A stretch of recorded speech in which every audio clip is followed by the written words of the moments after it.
tiene un discurso bastante alambicado que lo hace a uno pensar. Es una cosa plana, es una cosa que tiene más complejidad.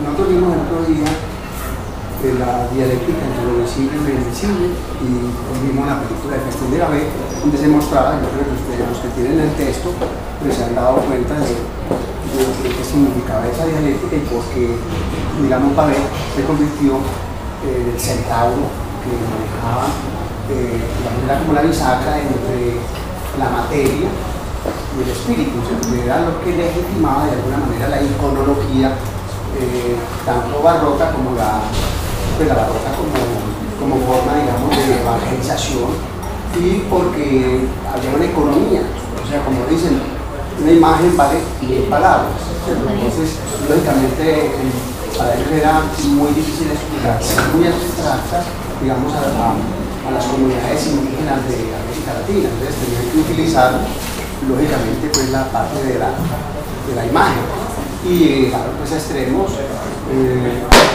como los del barroco, y por eso nosotros somos herederos del barroco y de ese mestizaje del barroco. O sea, que es una cosa que vale la pena investigarla, y también para los trabajos de nuestros espacios urbanos, de nuestras arquitecturas, de ese deseo contemporáneo, pues, de llenar nuestras casas de lo que podríamos llamar el barroco kitsch, que también es interesante, para no menospreciarlo, sino para mostrarlo como una de las vertientes, digamos, del barroco, a nivel, digamos, ya más popular.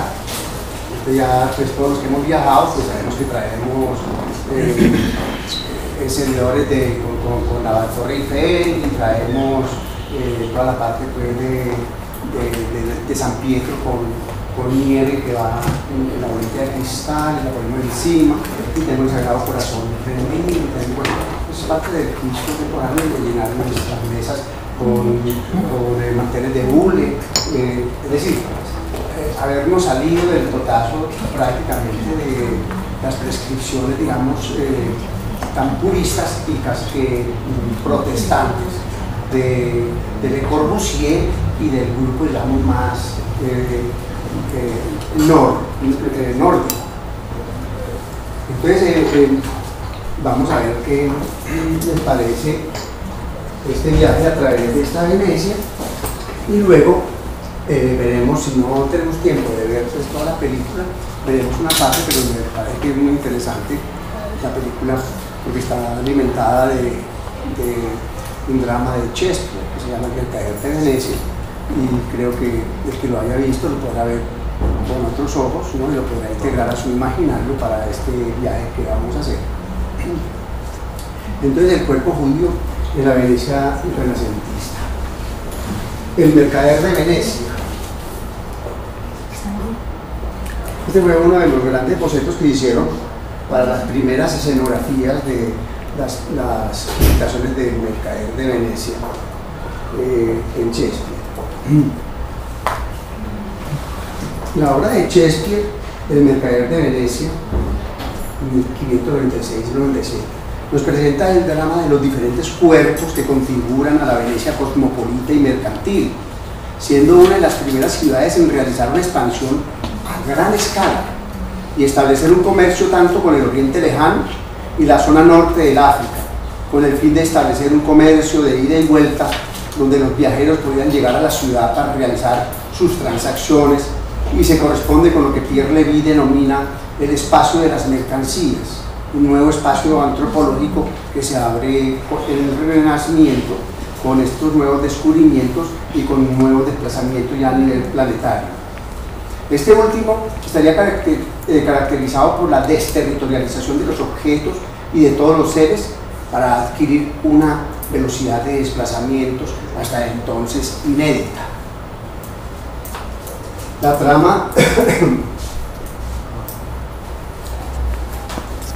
trama de la obra de Shakespeare gira en torno a las relaciones que mantenían los comerciantes y aristócratas de Venecia con el grupo de judíos que inicialmente se fueron estableciendo en las llamadas juderías, pues allí se reunían para configurar su identidad, sus prácticas rituales y religiosas sin ninguna intención de expandir sus creencias para producir procesos de conversión a su propia religión. Ahí vemos la diferencia pues, entre lo que es la expansión, digamos, el éxodo judío por todos los puertos mercantiles de Europa, y la diferencia entre los cristianos que quisieron lógicamente pues, un proceso de universalización de su religión, lo mismo que era el proyecto pues, de los islamistas. O sea, dos religiones con pretensiones universalistas y una religión con un proceso más bien centrípeto, donde se quiere reconfigurar la identidad judía.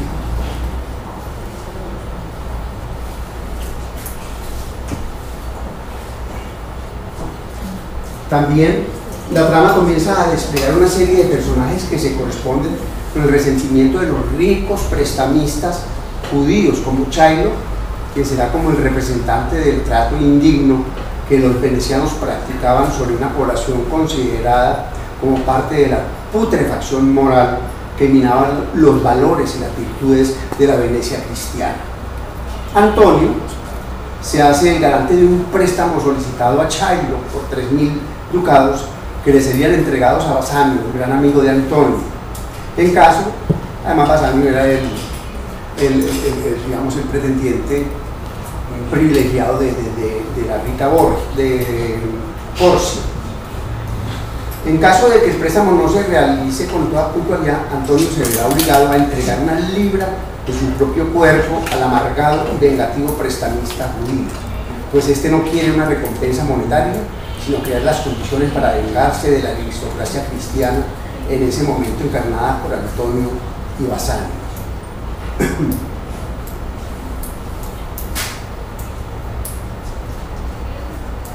Como suele suceder en las obras de teatro, la fortuna se vuelve en contra de Antonio y los barcos que transportan toda su riqueza se van a pique en una tormenta. Lo extraño es que Antonio y las autoridades cristianas que aparecen en la obra de teatro se sientan obligados a guardar la palabra dada a un judío.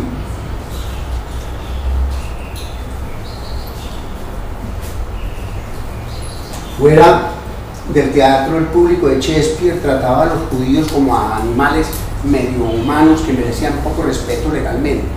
Solo unos pocos años antes de que Shakespeare escribiera El Mercader de Venecia, se había negado la protección legal al judío más importante de Inglaterra, el doctor López, médico de Isabel I. Fue acusado de haber participado en un complot para envenenarla, pese a que la propia reina insistió en que el doctor López fuera juzgado.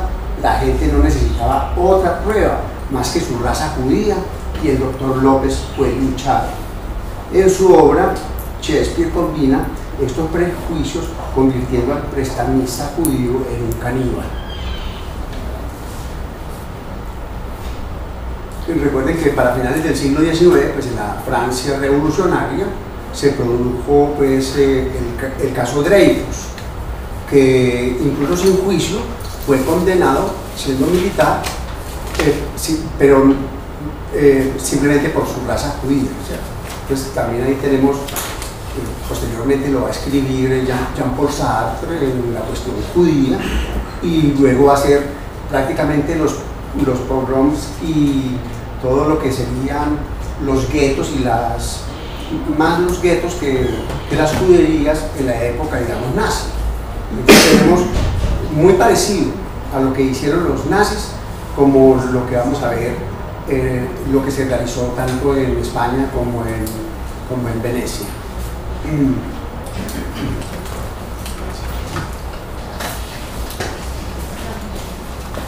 Shakespeare también intenta mostrar la amargura de Chailo y las virtudes compasivas que Antonio practica con su amigo Basanio. El escenario, como ya lo hemos indicado, se trata de Venecia, quizá la ciudad más internacional del Renacimiento, y que se había convertido en la puerta o bisagra entre Europa y Oriente, y entre Europa y África. Esto fue posible a los grandes astilleros venecianos, que construían unos barcos especiales con mayor longitud y anchura que permitieran la carga de las múltiples mercancías que se exportaban de Venecia y que volvían repletas de delicadas telas de seda y sobre todo de inmensas cantidades de especies.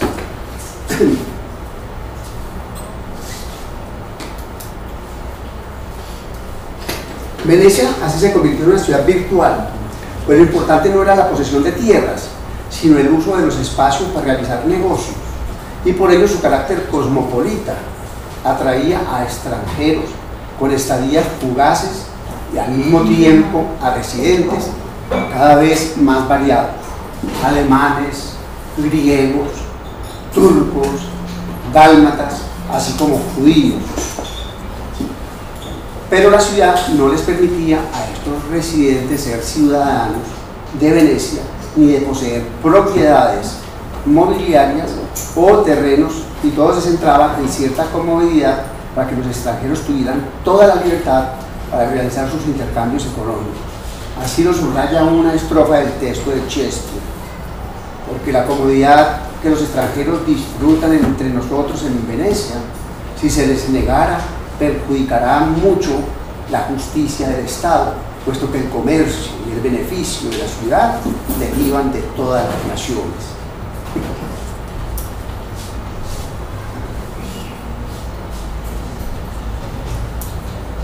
Para el caso de Chailo y de Antonio, se trataba más bien del choque entre dos culturas, de dos religiones y de dos formas de comportamiento divergentes, aunque complementarias. Pues el dinero y las riquezas de los judíos, representadas también en objetos valiosos como las joyas, creaban un enfrentamiento de odio entre ambos personajes. Este odio hacia la alteridad llevó en última instancia a una fragmentación de la ciudad, y fue así como se eligió la zona del puente de Rialto para que ahí se pudieran instalar los prestamistas, los solicitantes de dinero, los testigos y los lugares fuertemente custodiados donde se guardaban las fortunas. Pero para la desgracia de los judíos, la aversión que los cristianos sentían por ellos logró crear un imaginario del otro, convirtiéndolo en el chivo expiatorio de todos los males y de la decadencia moral que comenzaron a sufrir los venecianos.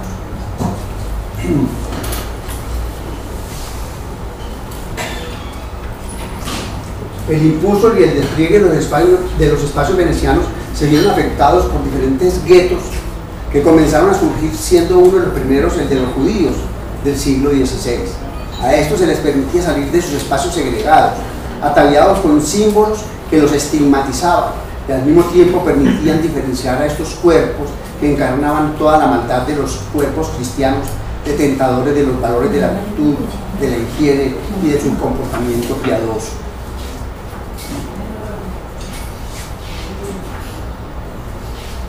Cuando encerraron a los judíos en el gueto, los venecianos pretendían y creían que estaban aislando una enfermedad que había infectado a la comunidad cristiana, porque identificaban a los judíos en particular con los vicios que corrompían al cuerpo.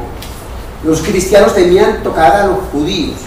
Se pensaba que los cuerpos judíos eran portadores de enfermedades venéreas y que contenían más poderes misteriosamente contaminantes. El cuerpo judío era impuro. Un pequeño detalle del ritual de los negocios revelaba la desazón que provocaba el tacto. Mientras que entre cristianos un contrato se sellaba con un beso o con un apretón de manos, con los judíos se cerraban con una inclinación, de tal manera que los cuerpos no tuvieran que tocarse.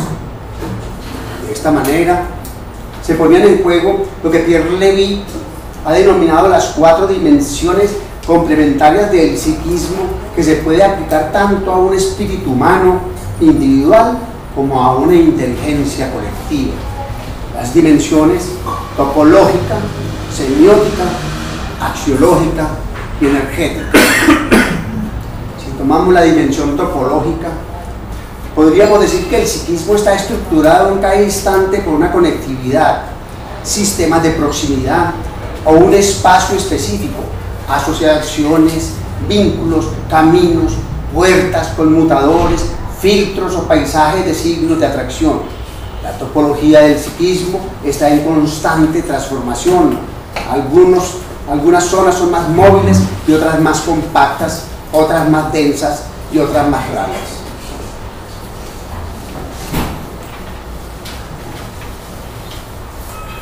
Desde el punto de la estructuración de la mentalidad colectiva cristiana de la Venecia del siglo XVI, el juego laberíntico, la topología subjetiva, no solo les habían achacado a los judíos todo aquello que se ha citado anteriormente, sino que además, cuando se sufrían derrotas militares, estos reveses se le achacaban a los vicios morales que se desprendían del cuerpo judío.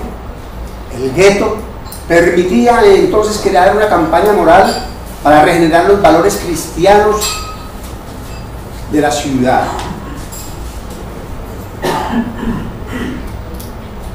Segregación, alteridad, espacios creados para no tener que tocar ni ver a los infames judíos, y de esta manera se lograría la reforma moral que Venecia requería.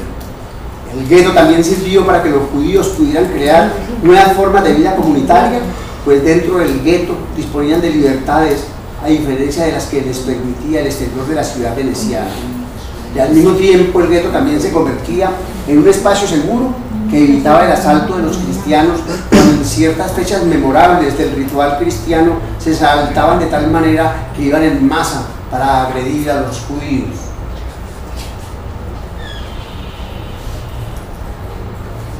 Liberaciones espaciotemporales. El tráfico de especies, de objetos y de seres llevó a Venecia a ser un lugar de atracción para los extranjeros, que la veían como una posibilidad de adquirir riquezas y de tener un porvenir mucho más exuberante que en otras ciudades europeas de la misma época.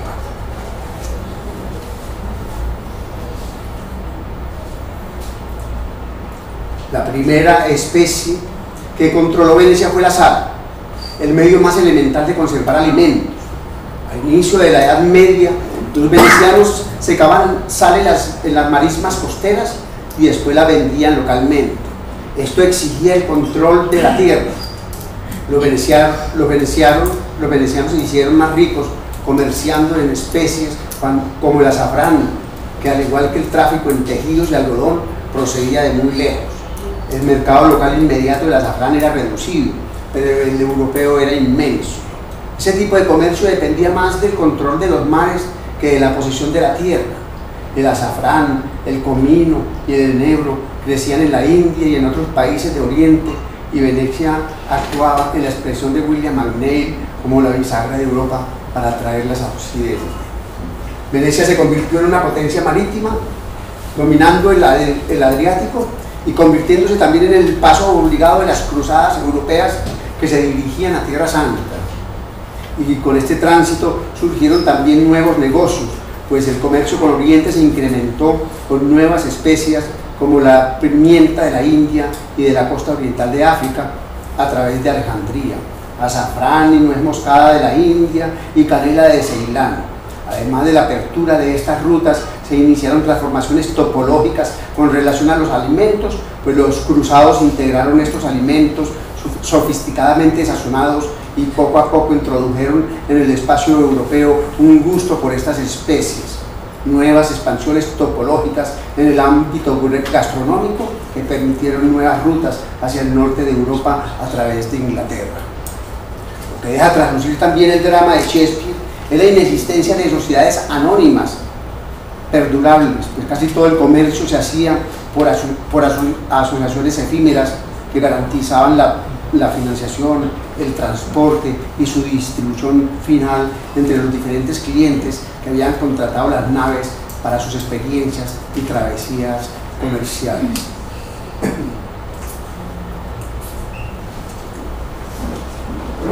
A su retorno, las naves eran abordadas por los oficiales de la aduana, que cobraban los impuestos establecidos para cada una de las mercancías, y como los barcos comerciales tenían un calaje demasiado grande, no podían penetrar por el Gran Canal, sino que descargaban en la plaza de San Marcos en pequeñas embarcaciones que pudieran recorrer el interior de Venecia para repartir las mercancías de cada uno de los clientes. Como se aprecia por lo dicho, el movimiento era permanente y el espacio de locales y edificios alrededor del Rialto se convirtió en la sede comercial y financiera como podrían ser hoy en día Wall Street o la City de Londres. La mayoría de los compromisos financieros y comerciales se hacían verbalmente, y cuando se registraban en contratos escritos se ponían sumas menores y quizás intereses menores para evitar el control estatal y pagar menos impuestos.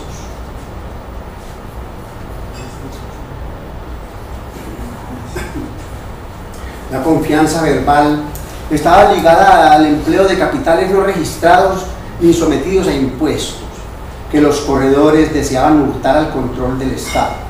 Para ello, consignaban en el papel lo menos posible y así podían trampear con las regulaciones estrictas que controlaban la entrada y salida de barcos de la ciudad, negocios ilegales, por lo tanto, pero no deshonrosos. Su palabra es su compromiso, que desarrolló en pequeños rituales de café en torno al puente del Rialto, por donde merodeaban los testigos profesionales cuyas únicas mercancías eran la honradez y el silencio. Aunque el Dogo o el Dux deseaba favorecer a Antonio, el problema de este con Chairo era: le he dado mi palabra.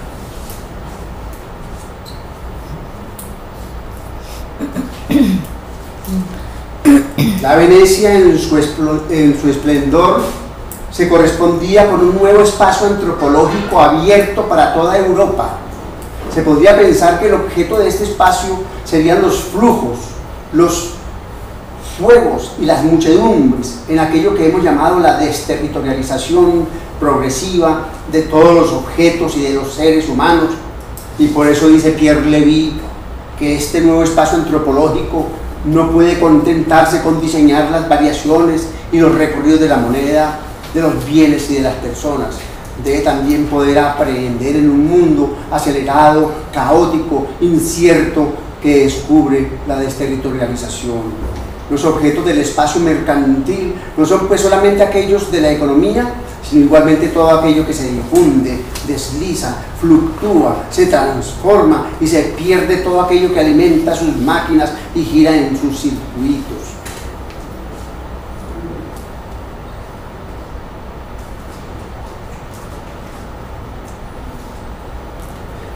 La competencia no tardó en llegar, y Génova se convirtió en una competencia continental para los venecianos, y poco a poco todos querían desplegar las nuevas posibilidades que el espacio antropológico de las mercancías les ofrecía. Es así como Portugal y España descubren nuevas rutas tanto hacia el África como hacia el Oriente, especialmente por los portugueses, que muy pronto se van a convertir en la gran potencia marítima de Europa, pues podrá importar las especies más solicitadas por los europeos. También muy pronto Inglaterra participará en este club nuevo de la planetarización.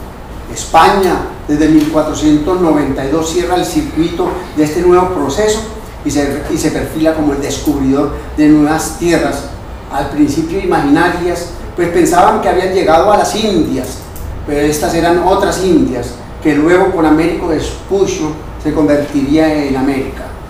Sabemos que la entrada de España a este club fue acompañada de las grandes victorias que obtuvieron los reyes católicos para ir retomando y cristianizando los territorios en los que convivían árabes y judíos.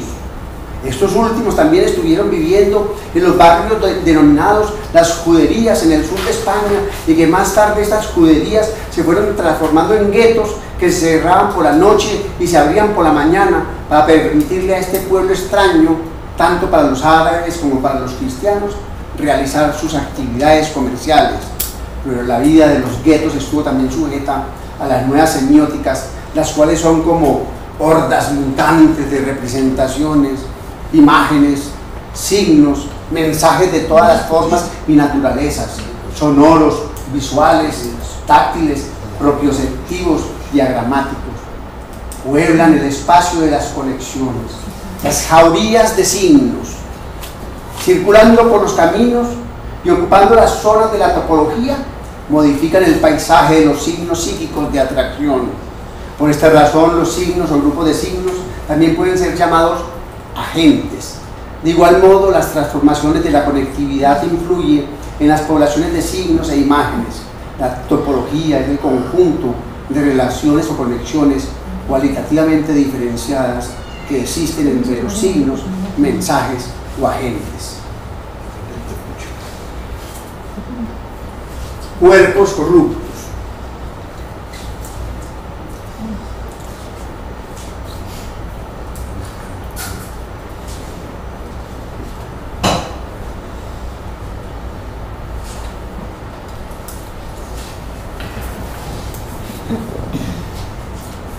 La batalla y el desastre de Agnadeno, que se le achacaba la pérdida moral de Venecia debido a la presencia de los judíos, y se inició contra ellos una especie de purificación de su podredumbre moral.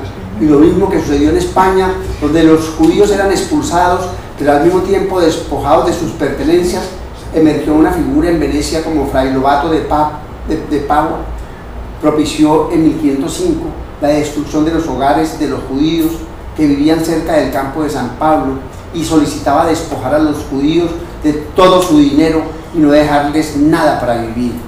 Así toda una semiótica del miedo, a la diferencia y del odio comenzó a construirse a través de una semiótica del flujo de los signos que alimentaban la psique de los cristianos venecianos, pero que en realidad la prosperidad veneciana también provocó, como en Roma, la emergencia de nuevos valores decadentistas.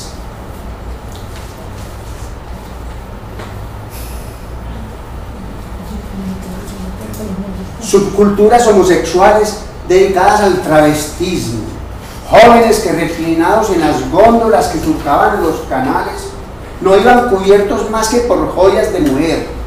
El tráfico de especias también reforzó la imagen de una ciudad sensual, pues se pensaba que las especias como el azafrán eran afrodisíacos, además de sazonadores que hacían digeribles los alimentos pasados, rancios o podridos. Por encima de todo, la prostitución florecía en el puerto.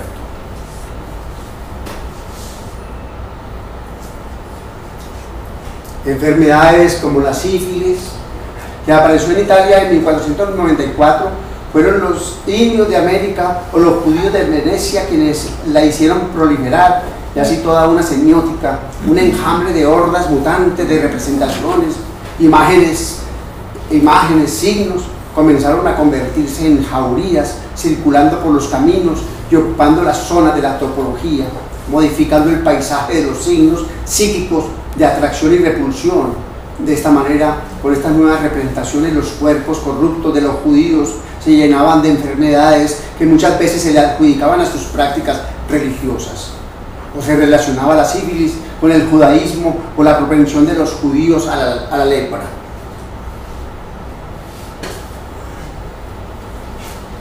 En algún momento, antes de 1512, explicaba así dicha relación Segismundo de Pontida Foligno: los judíos, dado que se abstienen del cerdo, padecen más la lepra que otros pueblos.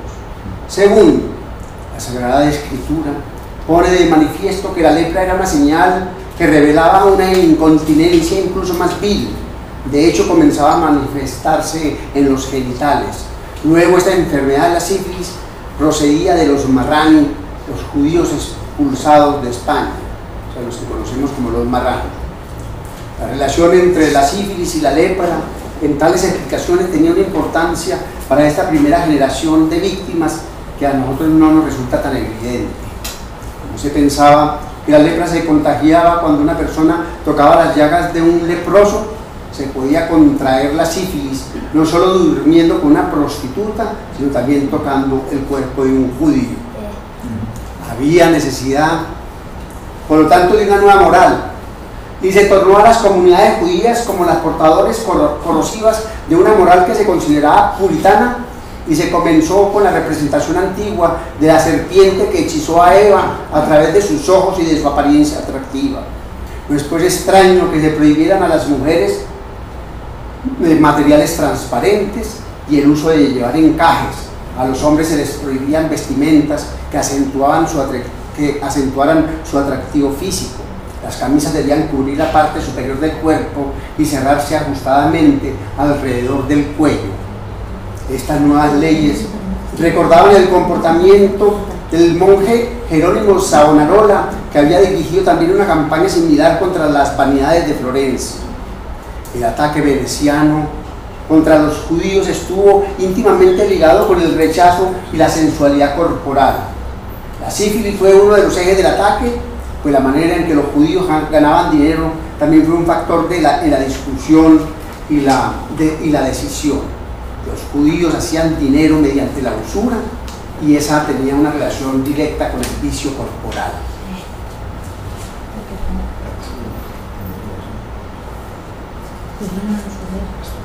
para discutir la práctica de la usura como en un acto de presdigitación. Se estableció una relación entre el comportamiento biológico del dinero y sus intereses con la del comportamiento usurero de los judíos y su usura. Y si desde la política de Aristóteles se podía establecer una relación entre los hijos exagerados del dinero, también se le atribuyó a los judíos que su relación con la usura se asemejaba a la forma en que las prostitutas vendían su cuerpo en los burdeles. También la llegada de médicos marranos, sefarditas, esquenacíes y otros provenientes de la Alemania reformista, se creó una nueva representación del tocar.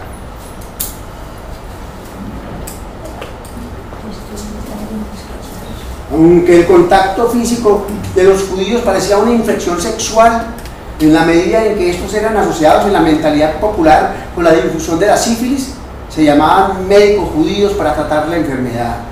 El médico se convirtió en la mentalidad popular en algo inseparable de la corrupción de la propia enfermedad.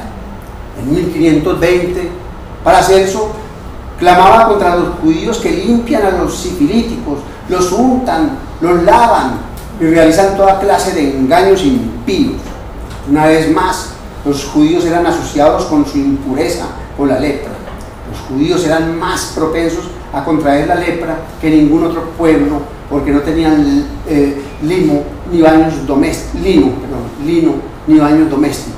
Este pueblo era tan negligente en lo que se refería a la limpieza y a las buenas costumbres que sus legisladores se vieron obligados a promulgar una ley que los obligaba incluso a lavarse las manos.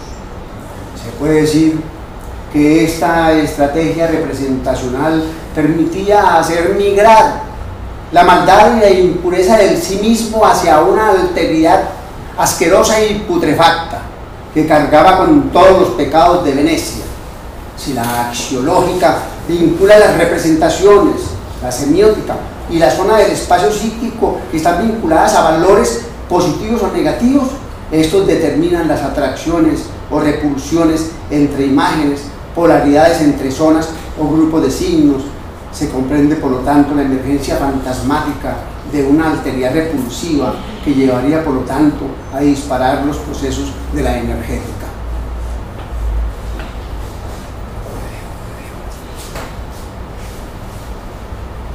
El preservativo urbano. Si, como dijimos anteriormente, los tropismos o valores fijados a las imágenes pueden ser intensos o débiles, estos pueden convertirse en una economía energética, desplazamiento de fuerzas, movilización de valores, circulaciones o cristalizaciones de energía que irrigan todo el funcionamiento del conjunto psíquico.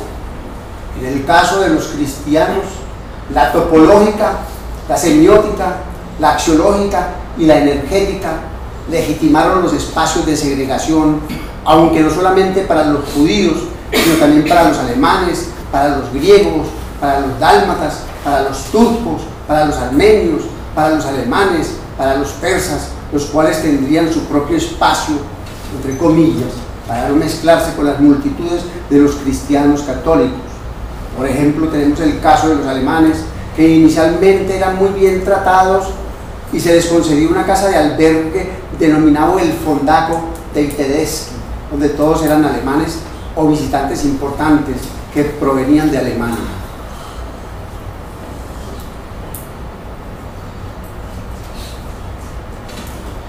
En su forma primitiva, el Fondaco era un centro de recepción para extranjeros distinguidos. Además, a los residentes alemanes, pero en principio nadie debía salir de noche. En realidad las horas nocturnas resultaron ser las más ocupadas para los alemanes, que introducían y sacaban bienes de contrabando, valiéndose de la oscuridad para evitar el pago de tasas aduaneras. Por lo tanto, en 1479, el gobierno tomó medidas para asegurarse de que este lugar de segregación sirviera para aislar efectivamente. Se decretó que al llegar el crepúsculo había que cerrar las ventanas y correr los cerrojos desde fuera de las puertas del Fondaco.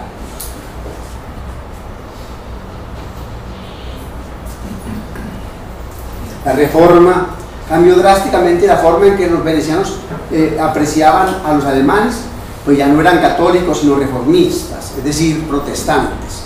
Y así los espacios sufrieron también de esta disputa doctrinal para una segregación más fuerte de ciertos espacios urbanos, y por ello la ciudad ordenó que todos los alemanes vivieran juntos en el fondaco, y además la servidumbre y los oficiales de guardia debían vigilar cualquier intento de herejía entre ellos.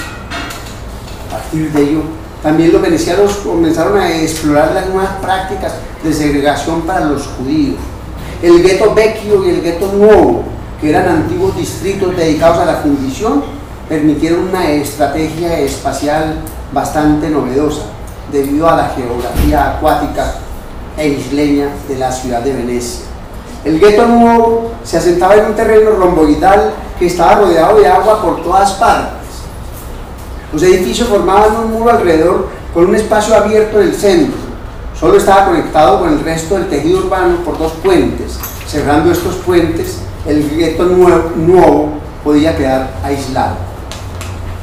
Estos guetos, la significación quiere decir la fundición de lo antiguo y la fundición de lo nuevo, eran islas dentro de las islas, y así los judíos quedarían encerrados en una especie de castillo con puentes elevadizos y con un muro que cerraría el encierro. Además se proponía que hubieran barcos de vigilancia que fueran pagados por los habitantes del gueto, ya que se trataba de protegerlos contra la ira de los cristianos. El gueto judío, al revés del fondaco Tedeschi, no tendría vigilancia interna, sino que quedarían a su libre arbitrio, lo cual sería parte de una alarma creciente entre la población cristiana, pues no se sabía lo que se realizaba entre muros. Los guetos se fueron poblando, y puesto que no podían tener sus propios terrenos, se veían obligados a levantar casas donde vivían prácticamente hacinados, y así se creaban ciudades dentro de la ciudad.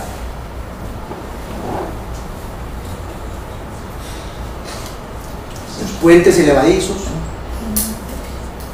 se tendían por la mañana, y algunos judíos iban a la ciudad, generalmente al área del Rialto, donde circulaban con la muchedumbre corriente. Los cristianos entraban en el gueto para pedir dinero prestado o para vender comida y hacer negocios. Cuando caía la noche, todos los judíos se veían obligados a regresar al gueto y los cristianos a abandonarlo. Asimismo, se alzaban los puentes elevadizos.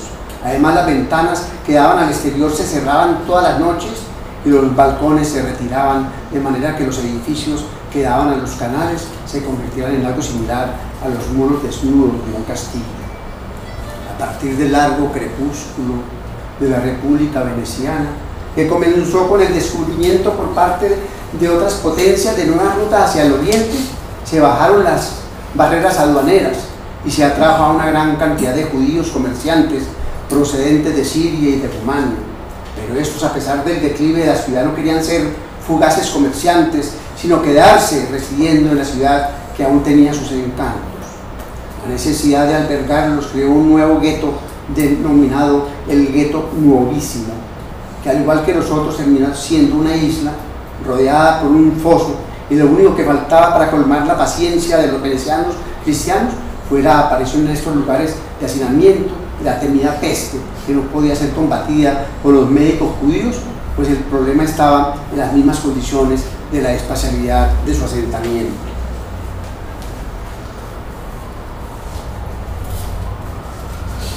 El gueto romano de Pablo IV, que se comenzó a construir en 1555, tenía por ideal un objetivo evangelizador, un objetivo de crear la conversión de los judíos hacia el cristianismo, plan que a la larga se vio inútil, pues solamente se habían convertido luego de un año una veintena de judíos de una población de 4.000. Para los venecianos, por el contrario, se trataba de luchar contra la inmundicia moral y desplegar una capacidad de resistencia, siempre con el temor de sucumbir de contagio por su relación física con el otro. También los venecianos relacionaron la infección con la seducción, la prostitución con la sífilis, y las bolsas de dinero de los judíos con la usura y la perversión sensual. El lenguaje veneciano, en el que el contacto físico parece fatal, presenta la misma corriente moral de fondo que la retórica moderna acerca del SIDA, donde seducción e infección también se presentan como inseparables. De esta forma, el gueto constituía algo semejante a un preservativo urbano. El discurso sobre la usura relacionaba a las prostitutas con los judíos. Lo que el miedo de tocar a los judíos significaba para estos se revelaba en las diferencias existentes entre estos dos grupos de cuerpos despreciados en Venecia.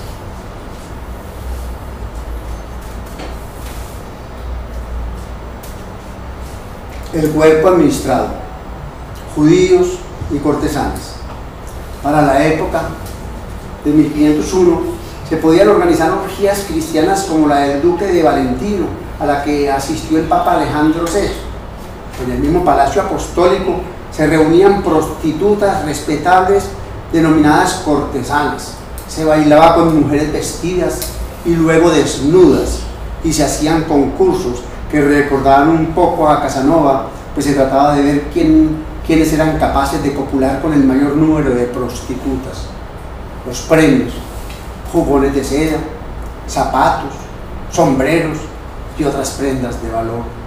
Es comprensible de todas formas este tipo de orgías mundanas, puesto que los que poseían los títulos honoríficos de papas y obispos borraba la barra entre lo sagrado y lo profano.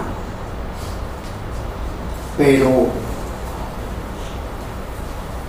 la aparición del cuerpo femenino de la cortesana creaba otro problema, no solo de los cuerpos prostituidos, sino de la insolvencia entre la mujer honesta y la mujer mancillada, pues las apariencias logradas a través de los modales, de los gestos, de las formas de hablar y de vestir, realizaban un trabajo de borradura entre lo sano y lo insano.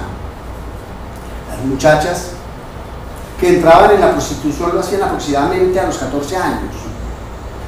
Aretino escribió acerca de una joven que decía: aprendí en un mes todo lo que hay que saber acerca de la prostitución, cómo encender la pasión, cómo atraer a los hombres, cómo seducirlos y cómo dejar a un amante, cómo llorar cuando deseaba echarme a reír y cómo reír cuando sentía ganas de llorar, y cómo vender mi virginidad una y otra vez. Convertirse en una cortesana requería más tiempo, implicaba establecer una red de clientes de clase elevada, enterarse de los chismorreos de la ciudad y de la corte para divertirlos y adquirir una casa y vestidos que les agradaran.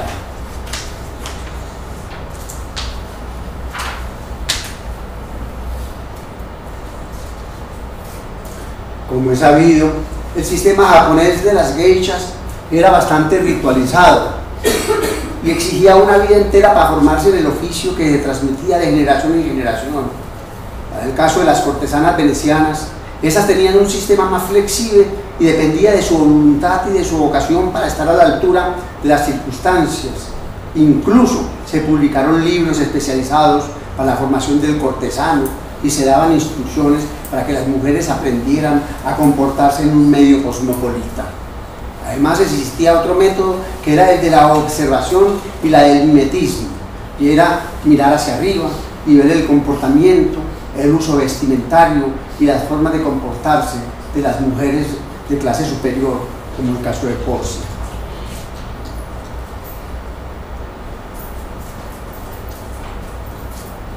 El extremo de esta situación decadentista hacía desvanecer no solamente la barra que separaba a las mujeres dedicadas al trabajo sexual y sensual, sino que además podía tomarse el simulacro por el prototipo. Además, con la ventaja de que las hábiles cortesanas permitían una mayor exuberancia en cuanto a la práctica y el despliegue de los deseos sexuales. Lógicamente, la situación no difería mucho, pues, de otros puertos donde los hombres, de paso, contrataban a las cortesanas para su diversión y prácticamente convirtieron a esta profesión en una industria sexual.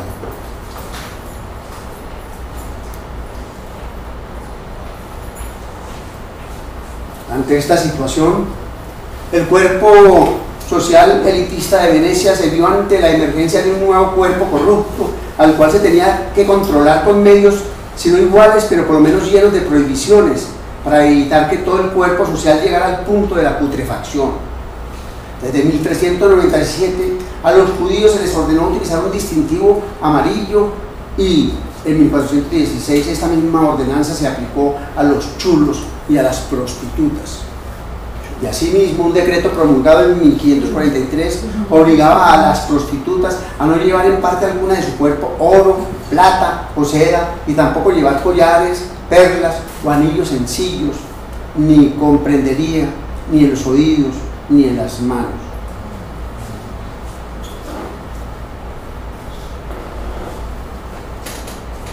Pero esta prohibición de los pendientes iba en contra de las mujeres judías, pues las mujeres de clase elevada nunca se perforaban, aquí dice los oídos en una cita, pero las orejas y los lomos, y solamente eran las mujeres judías las que se adornaban con pendientes sencillos y con una distinción corporal, como perforarse las orejas, al igual que podía diferenciarse a un hombre cristiano de un judío, era simplemente ver sus genitales para ver si había sido circuncidado, lo cual creaba inmediatamente el lugar correspondiente a cada uno de los dos.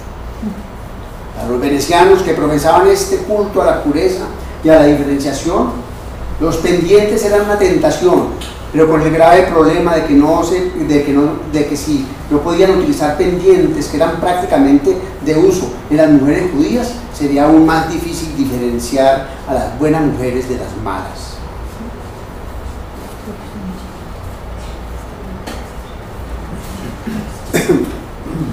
Pero esta prohibición de los pendientes, como una especie de remedio maléfico, los venecianos puristas quisieron establecer una división de los espacios dedicados a las buenas prácticas matrimoniales, de los espacios lúdicos, sensuales y sexuales de las cortesanas y prostitutas, y creó una serie de burdeles regentados por el Estado, y de esta manera ese gran volumen de copulaciones entre lo legal y lo ilegal permitiría unos tributos adicionales para el buen gobierno de la ciudad. Pero como sucede casi siempre, a medida que los precios suben, queda un resquicio importante para las prácticas ilegales y para la proliferación de negocios clandestinos, en los cuales participaban también los hombres de las clases altas que ofrecían espacios lúdicos para estas prácticas sexuales. El plan de los burdeles, regentados por el Estado, quedó en nada, pero el deseo de confinar a las prostitutas persistió. Se aprobó una ley que les prohibía establecerse a lo largo del Gran Canal, un lugar de la ciudad que podían permitirse gracias a sus lucrativas ganancias. Esto solo significó que debían gastar más dinero para infiltrarse en otras zonas respetables. De la misma manera, fracasaron los códigos indumentarios. Se publicaron edictos prohibiendo a las prostitutas vestirse con seda blanca, reservada a las jóvenes solteras y a cierta clase de monjas, y adornarse las manos con anillos de casadas. Sin embargo, las cortesanas siguieron traspasando los límites legales y pasando por damas. Por todas estas razones, las cortesanas no tenían nada que ganar si se las aislaba o señalaba, y se opusieron a la segregación con todos los medios a su alcance. Los judíos, por otro lado, se enfrentaban con una realidad más complicada.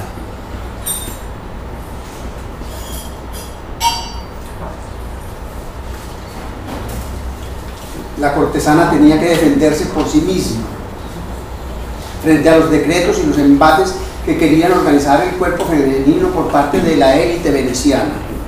Y en verdad el Estado les ofrecía menos cosas a ellas que a los judíos, pues a estos se les asignaba lugares especiales de las características que ya hemos nombrado y que los protegían cuando el lirismo y la pasión ritual de los cristianos se convertían en odio hacia la alteridad judía e intentaban asaltos que gracias a los fosos y a los puentes elevadizos se convertían en espacios fortificados que evitaban dichos asaltos.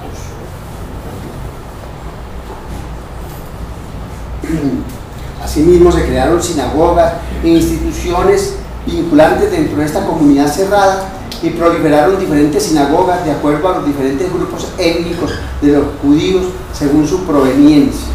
Recuérdense simplemente el éxodo de los judíos sefarditas y de los denominados marranos que llegaron a refugiarse en Venecia. En las sinagogas se separaban los cuerpos masculinos de los femeninos y en esos lugares religiosos se convirtió en la posibilidad de un despliegue de la sexualidad lícita para el cuerpo femenino. Un visitante inglés pudo describir una escena que tuvo lugar en una de estas galerías. Vi muchas mujeres judías, algunas de las cuales eran las más hermosas que había visto hasta entonces, y con un atavío tan lujoso, con cadenas de oro y anillos adornados con piedras preciosas que algunas de nuestras condesas inglesas apenas las superan, pues van como princesas con maravillosos trajes de cola que llevan doncellas que están allí para este fin. El gueto proporcionaba hacia las mujeres el despliegue de su exuberancia, de su sensualidad, de su belleza y de los adornos vestimentarios, cosa imposible en el exterior del gueto, donde lo importante era reprimir precisamente esta exhibición sensual de los cuerpos extraños. En el gueto, en esta separación y en este espacio de segregación, lo distinto adquiría su propia connotación de prestigio y las mujeres despreciadas podían enorgullecerse de su apariencia.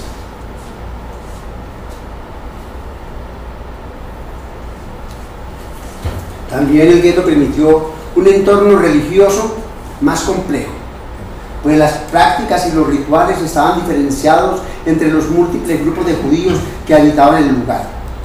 Los entornos culturales de donde provenían habían creado diferencias no solamente religiosas, pues en la vida diaria, por ejemplo, los sefardíes hablaban ladino, una lengua que combinaba el español con algo de árabe y hebreo, y por ello todos tuvieron que hacer un esfuerzo para forjar una nueva identidad que amalgaba todas estas diferencias en una singularidad identitaria que era la de ser judío frente a la otredad cristiana.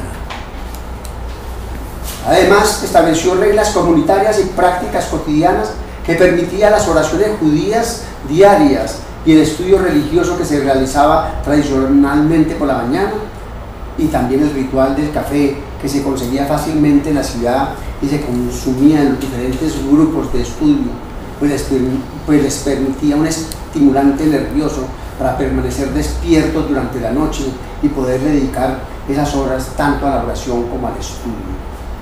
La separación no solamente protegía a la comunidad judía, sino que además los obligó a una cohesión, a la conversión de lo distinto en una comunidad oprimida y a la forja de una identidad judía que englobaba a todas las diferencias. Incluso a finales del siglo XVI se crearon instituciones jurídicas dentro del gueto con sus propias reglas, y hubo casos en que había decretos que prohibían a las mujeres judías bailar con hombres cristianos. También la emergencia de una conciencia cada vez más arraigada de su propia alteridad judía y de la otredad ajena de los cristianos. El aislamiento espacial se convirtió en parte del problema de definir qué significaba ser judío. La geografía de la identidad causó perplejidad a uno de los judíos más famosos del Renacimiento, León Módena, que vivió de 1571 a 1648.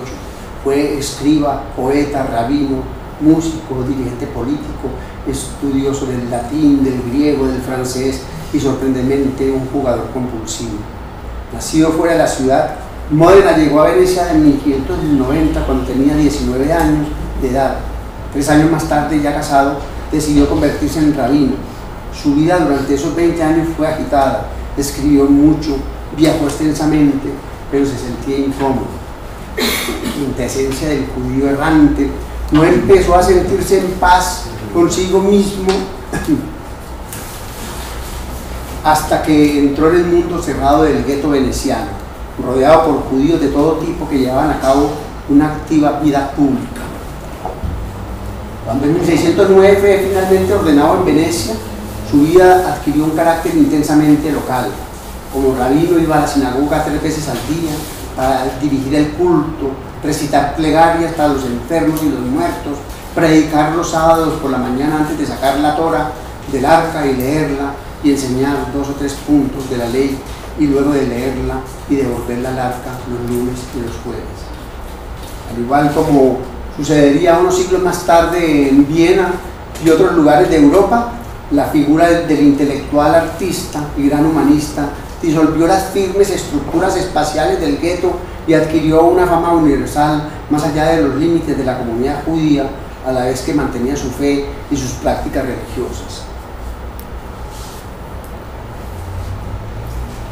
Durante la tercera década del siglo XVII, su reputación aumentó y llegó a la cima de 1628, cuando se hizo cargo de la escuela musical judía, la Academia del Imperiti, y dio conciertos de música coral judía y de los salmos en la sinagoga sefardí. La nobleza cristiana de Venecia acudió en masa a este acontecimiento espectacular, en palabras de su biógrafo más reciente, y las autoridades tuvieron que intervenir para controlar a las multitudes. No obstante, aquellos cristianos venecianos que visitaban el gueto se asemejaban mucho a los turistas europeos modernos que van a Harlem en Nueva York. Se trata simplemente de ver, de viajar a una cultura prohibida. Y para retomar el drama teatral de Shakespeare, del mercader de Venecia, los intentos de Módena y más tarde de Daniel Roderiga para que las autoridades venecianas permitieran a los judíos vivir en cualquier lugar de la ciudad y de poder tener sus propios comercios, les fueron negados, pero por lo menos le dieron la dignidad y la afirmación de los derechos, como sucedió con Chairo.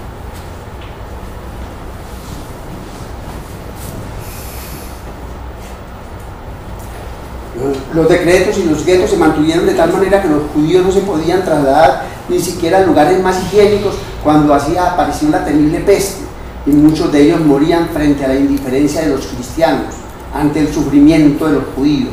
Incluso algo peor se incentivaba en esos momentos, un odio más fuerte y una energética que los activaba para hacerles daño, pues ellos cargaban con la culpa de las enfermedades, tanto morales como físicas, que iban emergiendo sucesivamente en la ciudad de Venecia.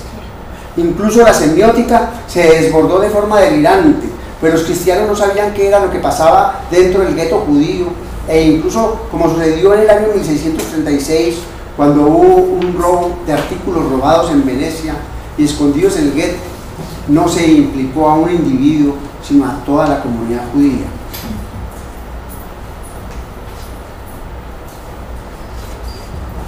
Desde el robo, otros crímenes se maquinaban en las mentes de los que estaban al otro lado de los muros del gueto, tales como la reclusión de niños cristianos en el gueto y una orgía de circuncisión.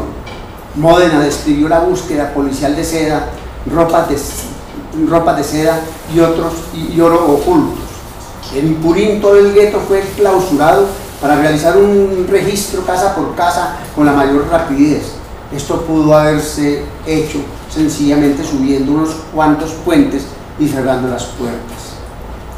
El desbordamiento exuberante de las representaciones de la alteridad judía fue de todos los tipos.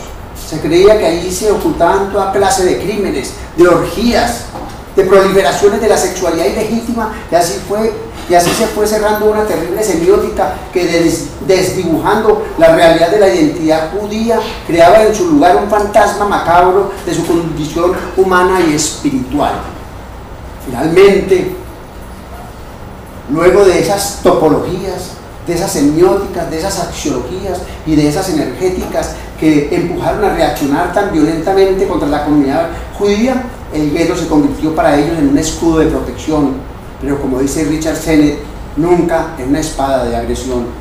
Pero a pesar de su penosa situación y posiblemente de la forma burlona con que Shakespeare presenta a Shylock, este en su amargura y en su odio reclama su dignidad de humano de una forma lúcida y tenaz, reivindicando la dignidad universal del cuerpo humano. No tiene ojos un judío, no tiene manos, órganos, dimensiones, sentidos, afectos, pasiones. No es alimentado por el mismo alimento, herido por las mismas armas, sujeto a las mismas enfermedades, curado por los mismos medios. No padece calor y frío a causa del mismo invierno y del mismo verano que los cristianos. Si nos pincháis, ¿no sangramos? Si nos hacéis cosquillas, no reímos. Si nos envenenáis, no morimos. Y si nos hacéis injusticias, no nos vengaremos. Si somos como vosotros en lo demás, nos asemejaremos a vosotros en eso.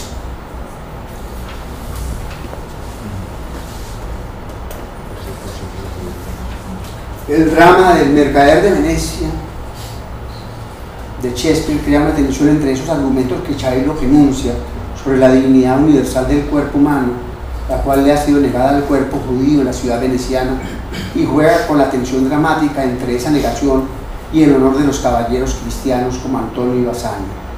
Todas las súplicas del dogo no suavizan esta tensión y Shylock prosigue su proceso implacable para recuperar su libra de carne que le corresponde de su deudor. En el acto cuarto se cristaliza la tensión en una especie de comedia, pues Porcia, la comprometida con Bassanio, realiza unos juegos malabares donde pone todo el énfasis en la máxima pulcritud del contrato que le da sus derechos a Shylock, y el drama concluye más bien en un giro que suena más a comedia y burla, pero que define muy bien la parte criticada del judío. Incluso su propia hija, la hija de Shylock, se mofa de su padre enamorándose de un cristiano y abandona el mundo del gueto a través del amor y del hurto de las joyas que Shylock había comprado en Frankfurt, con las cuales quiere financiar su luna de miel. También esta acción de la hija pareciera indicar que la identidad judía se hubiera vuelto como un hábito y las vestimentas se pueden tirar, y así redundarían los juegos que se dan en ese nuevo espacio antropológico que Pierre Levy denomina como el espacio de las mercancías, caracterizado por la fluidez, por el movimiento, por las metamorfosis. Sin forzar el sentido, el mercader de Venecia puede leerse como una premonición. Shakespeare muestra un mundo en el que la comunidad de cristianos bien nacidos se ha hecho inefectiva o inconsecuente. Su libertad aligera la carga de la cultura, a diferencia de los cuerpos abrumados por la cultura en el gueto. Una libertad que trasciende el peso y las opresivas obligaciones de la vida.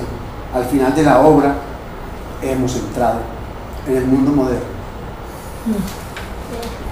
Ahora hacemos el descanso y comenzamos la película en la ciudad. O sea, que los guetos fueron reales. Claro. Claro. No, Como por toda Europa, no solamente en Venecia. No, en toda Europa. Pero además el problema es que el modelo que después tomaron los nazis en la Segunda Guerra Mundial eran exactamente estos guetos que se cerraban y se abrían a ciertas horas, y ellos tenían una vida comunitaria dentro, ¿no? Libre, y luego fueron cercándose cada vez más hasta llegarlos a los campos de concentración, ¿cierto? Pero eso sería, digamos, el proceso de Venecia a los nazis, ¿no? Con relación al cuerpo judío. En los libros se describe mucho cuando se habla de la persecución judía, desde los primeros comienzos, pues, que habla alguna parte de la historia, hasta que se cierran a un extremo que ellos terminan metidos bajo la tierra. Sí. Pues, o sea, Claro, en cambio los cristianos que surgieron de debajo de la tierra ya se convirtieron, pues, en un imperio donde dominaban, pues, lógicamente, pues, con la palabra, y dominaban también con la imagen, ¿cierto? Y con las prácticas, digamos, morales de la ciudad, que llevaban, pues, a los fraccionamientos y a la segmentación de la ciudad cristiana. Pero bueno, eso es como parte del cuento que vamos a ver ahora en la película. Socialmente los judíos estaban en una clase inferior. Claro. Claro, por eso los necesitaban a ellos. Es decir, lo que necesitaban, no podían echar a los judíos porque necesitaban de su apoyo para financiar, digamos, las empresas de comercialización, la compra de barcos. El mismo Estado le pedía a los judíos que financiaran. Por ejemplo, en España se utilizaba mucho que los judíos financiaran a los reyes para sus empresas. Ellos económicamente eran muy poderosos. Eran muy poderosos. Siempre, sí. Eran grandes comerciantes. Sí, grandes comerciantes. Bueno, entonces ahora en la película vamos a ver, pues, muchas cosas de estas, ya, pues, dentro de una poética, pues, cinematográfica, un imaginario cinematográfico que nos va a mostrar el cuerpo del judío en esa sociedad veneciana, y que realmente, pues, termina, a mí me parece que como un drama burlesco con respecto, pues, al cuerpo del judío, como hace Shakespeare, porque además queda como un infame, queda como un caníbal, queda como un personaje que quiere pues, quitarle un pedazo de carne al otro, ¿no?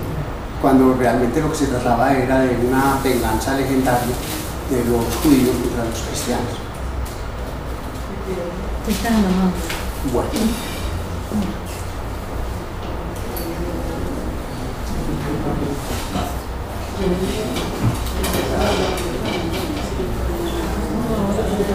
Recuerden que cuando yo hablo pues, de la topología, estoy hablando de qué es lo que nosotros permitimos en nuestras, digamos, en nuestros canales y nuestras bifurcaciones del cerebro, dejar que una cosa penetre, otra que no, ¿no es cierto? Porque de pronto una familia puede decir,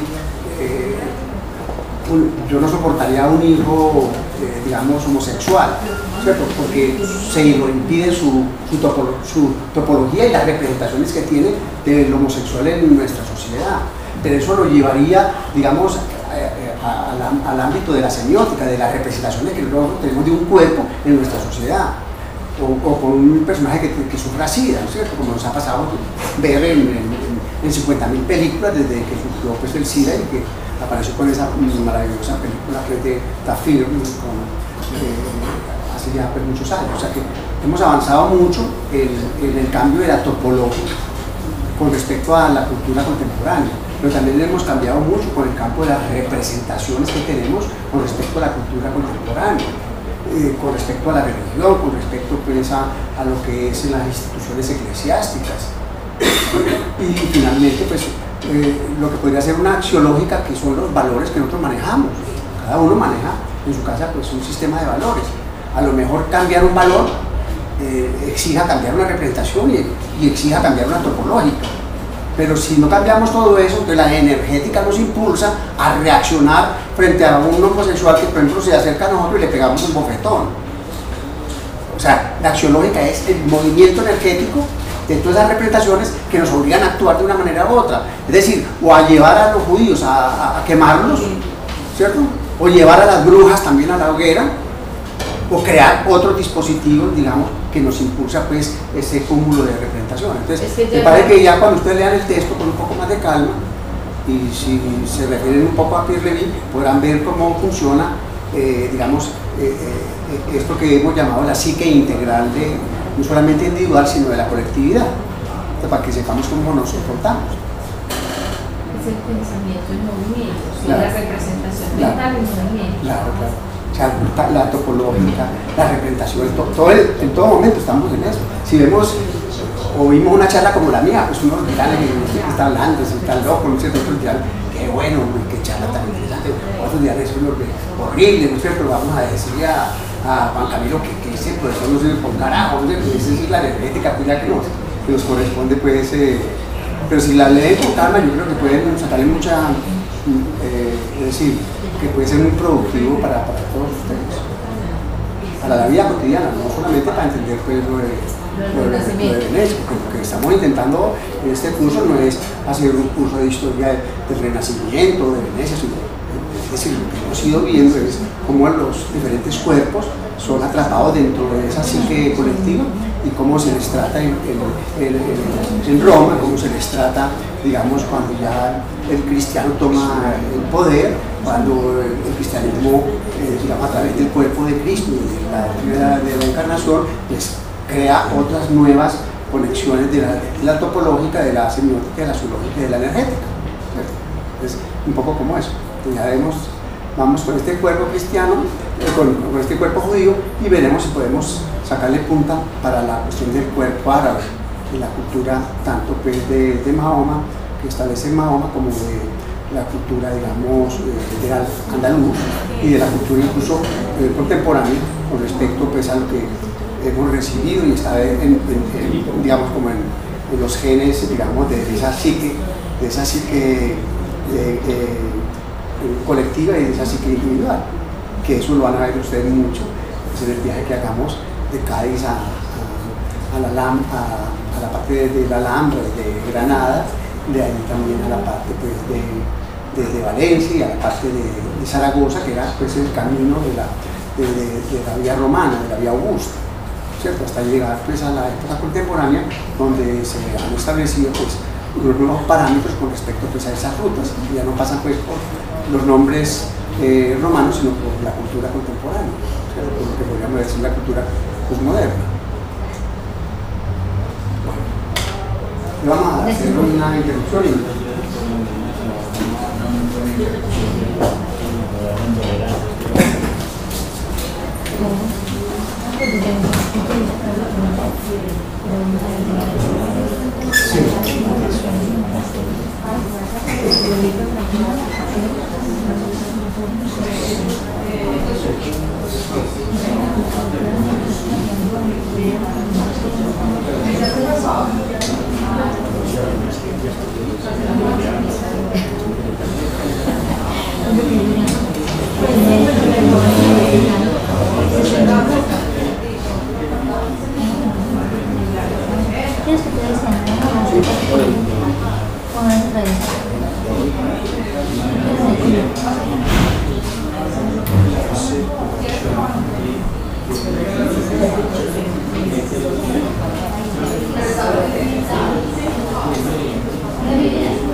de grupo completamente.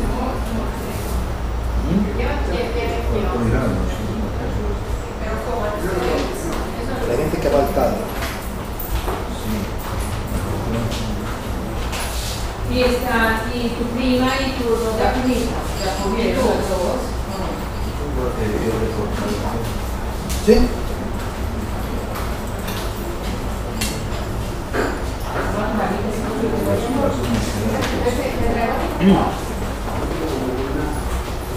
Estas clases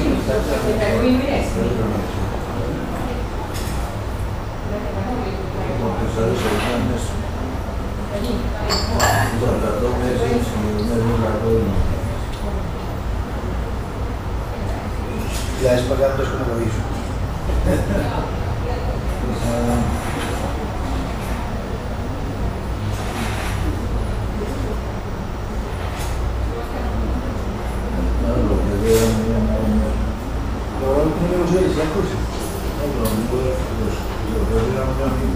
Los jefes eran mis amigos, entonces.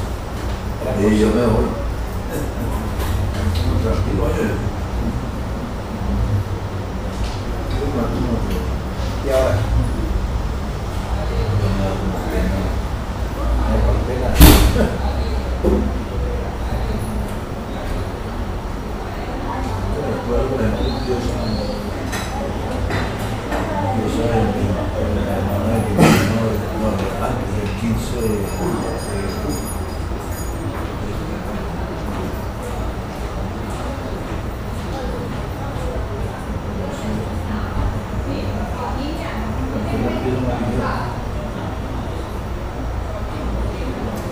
Ahora yo me estoy calentando, no sé si No, todavía no.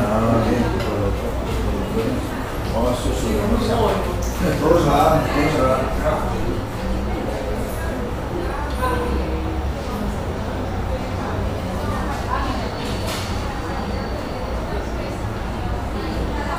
Confíen que todo se da.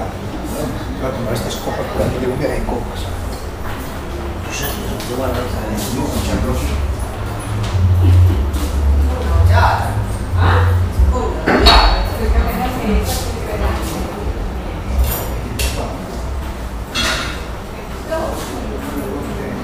Delicioso.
viene me coge de uno.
Venecia, 1596.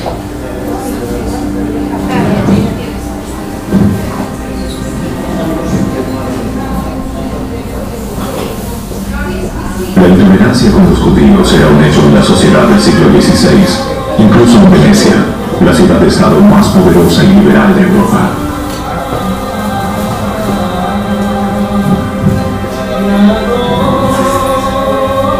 Por ley, se obligaba a los judíos a vivir en la zona amurallada de la ciudad o gueto. Al atardecer la puerta se cerraba y era custodiada por cristianos.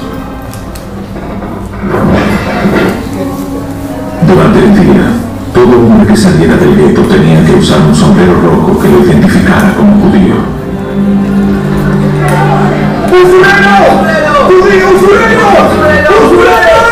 ¡Judío usurero! ¡Usurero!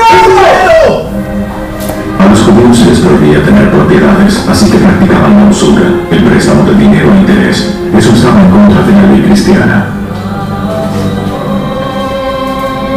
Los sofisticados venecianos miraban hacia otro lado, pero para los fanáticos religiosos que odiaban a los judíos, esto era otro asunto.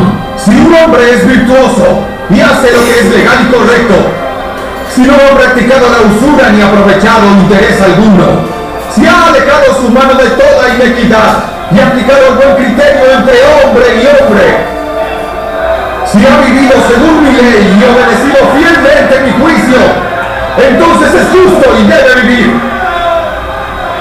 Pero si ha practicado la usura y aceptado intereses, ¿debe vivir? No, no debe vivir. Si ha cometido alguna de estas abominaciones, deberá morir, dice Dios nuestro Señor. Y sin embargo, viven día a día de luto y el rabón. Porque un usurero es un delincuente y un ladrón que debería ser colgado en la horca 7 veces más alto que otros ladrones. Pisotean los mandamientos de Dios con sus pecados.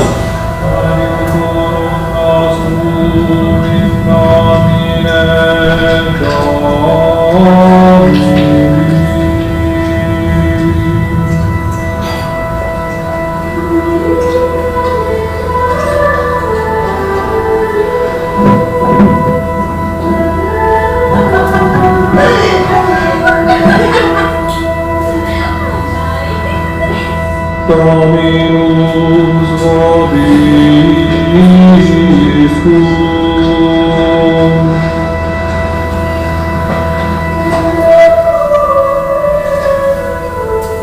El mercader de Venecia, de William Shakespeare.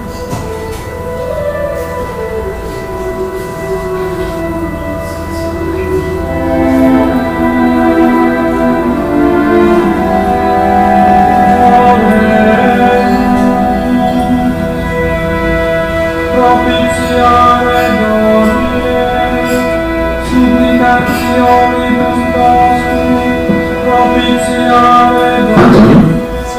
Basanio.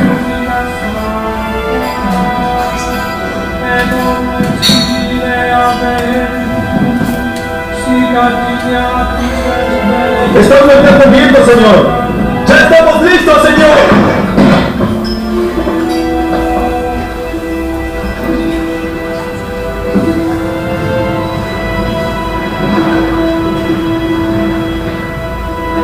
Señor Lorenzo,